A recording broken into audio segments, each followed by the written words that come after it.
മലയാളത്തിലെ എക്കാലത്തെയും മികച്ച തിരക്കഥാകൃത്തുക്കളിൽ ഒരാളാണ് ലോഹിതദാസ്. മലയാളികൾ എന്നും ഓർത്തിരിക്കുന്ന ഒരുപാട് മികച്ച കഥാപാത്രങ്ങളും സിനിമകളും 24 വർഷത്തെ തന്റെ സിനിമാ ജീവിതത്തിനിടയിൽ ലോഹിതദാസ് സമ്മാനിച്ചു. സംവിധായകനായും ലോഹിതദാസ് തന്റെ കഴിവ് തെളിയിച്ചിട്ടുണ്ട്. സിബി മലയിൽ സംവിധാനം ചെയ്ത് മമ്മൂട്ടി നായകനായി എത്തിയ തനിയാവർത്തനം എന്ന ചിത്രത്തിലൂടെയാണ് തിരക്കഥാകൃത്തായി ലോഹിതദാസ് അരങ്ങേറ്റം കുറിക്കുന്നത്. എന്നാൽ സ്വതന്ത്ര തിരക്കഥാകൃത്തായി മാറുന്നതിന് മുൻപ് മറ്റുള്ളവർക്ക് വേണ്ടി തിരക്കഥ എഴുതാനും തിരുത്തലുകൾ നടത്താനും ലോഹിതദാസ് തയ്യാറായിട്ടുണ്ടായിരുന്നു. അക്കാലത്ത് ലോഹിതദാസിനുണ്ടായ ഒരു മോശം അനുഭവം പങ്കുവയ്ക്കുകയാണ് മമ്മൂട്ടി. വളരെ പ്രസിദ്ധനായ ഒരു എഴുത്തുകാരനായിരുന്നു ആ സിനിമ സംവിധാനം ചെയ്തത്. അദ്ദേഹത്തിന്റെ തിരക്കഥ തിരുത്തി കൊടുക്കുക എന്നതായിരുന്നു ലോഹിതദാസിന്റെ പണി. അങ്ങനെ തിരക്കഥ തിരുത്തി നൽകിയ ലോഹിതദാസിന്റെ മുഖത്തേക്ക് ആ സംവിധായകൻ തിരക്കഥ കീറിയെറിയുന്നത് ഞാൻ കണ്ടതാണ്. ലോഹിയുടെ ആ മുഖം ഇപ്പോഴും എൻ്റെ മനസ്സിലുണ്ട്.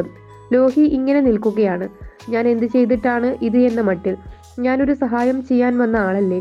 ഞാൻ എന്ത് ദ്രോഹമാണ് ഈ സിനിമയ്ക്ക് ചെയ്തത്. എനിക്ക് ഇതിന്റെ ആവശ്യമുണ്ടോ എന്നൊക്കെ ലോഹി ആലോചിച്ചിട്ടുണ്ടാകും. പിന്നീട് തനിയാവർത്തനത്തിന്റെ ചിത്രീകരണത്തിനിടെ എന്നെ കാണാനായി ആ പഴയ സംവിധായകനും അയാളുടെ നിർമ്മാതാവും എത്തി. അന്ന് നിന്നുപോയ സിനിമ പൂർത്തിയാക്കണമെന്നായിരുന്നു ആവശ്യം. ചെയ്യാമെന്ന് ഞാൻ പറഞ്ഞു. പക്ഷെ ഒരു നിബന്ധനയുണ്ട്.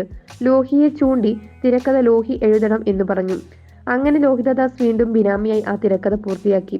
അന്ന് തുടങ്ങിയതാണ് താനും ലോഹിതദാസും തമ്മിലുള്ള ബന്ധം എന്നാണ് ലോഹിതദാസിനെ കുറിച്ച് മുൻപൊരു അഭിമുഖത്തിൽ മമ്മൂട്ടി ഓർത്തെടുത്തത്.